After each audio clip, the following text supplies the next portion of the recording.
Paulo Costa on his YouTube channel was kind of breaking down his upcoming fight with Whitaker, and he sort of enlightened some of the details that he wanted to share on his loss with Adesanya. And he's basically kind of being roasted a little bit in the MMA community for disclosing that he drank a bottle of wine in the middle of the night before his fight, which happened very early in the morning. And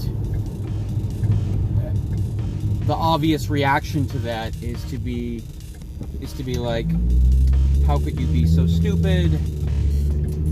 Are you a moron? Are you a professional fighter? Do you know what the fuck you are doing? It's kind of the reaction. I just watched The Embedded, and Adesanya was like, oh yeah, well I know the way of the drunken fist.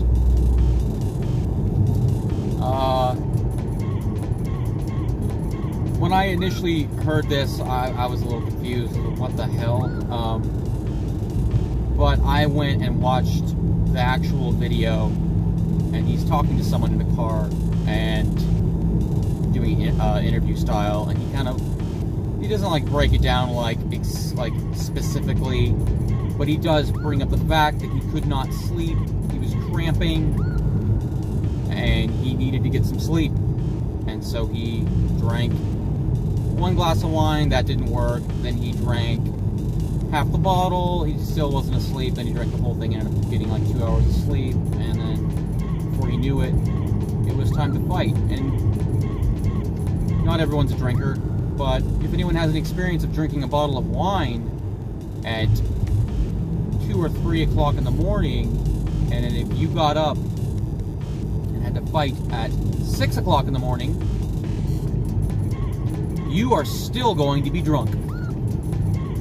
I have gone to work after a hard night of partying and woke up the next morning feeling fantastic, but not because I was refreshed, because I was still intoxicated. And then it wasn't until like a few hours into my shift or whatever I was doing, and I started to feel a hangover, started feeling like shit. But that first 2 hours, the reason why you feel so great is because you are drunk. And he even alludes to this. He says that he wasn't nervous for the fight. He had no nerves. He wasn't particularly even excited about it. I mean, he was probably still buzzing off of his bottle of wine and his no sleep.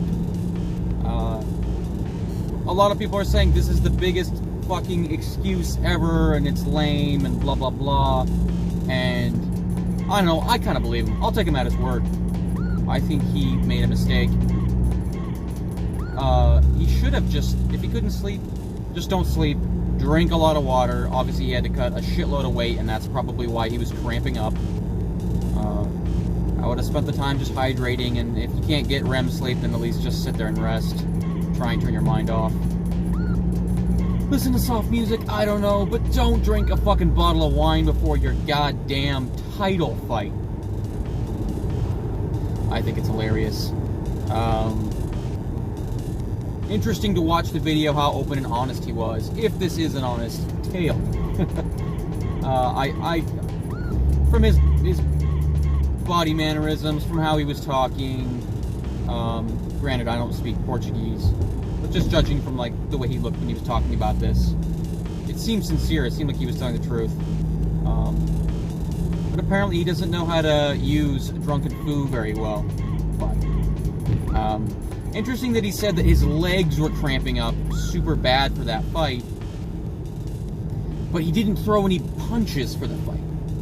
In fact, his whole attack was leg kicks. It was, when the fight was going on, a lot of people speculated maybe he had an injury that prevented him from being able to box. And so then he switched to his leg kicks. According to him, as of 2 days ago, his legs were deeply compromised from the cramping. He said even the athletic commission had to come in the back and check out his legs and to remove some kind of oil off them or something that he was using to try and curb the cramping. The other thing was there was one more thing he said that I can't remember, but yeah, basically a hilarious story. He's being roasted. I wouldn't give him too much of a hard time. Shit happens. So yeah, Paulo Costa, the drunken foo master. All right, let me know what you think in the comments. Take it easy.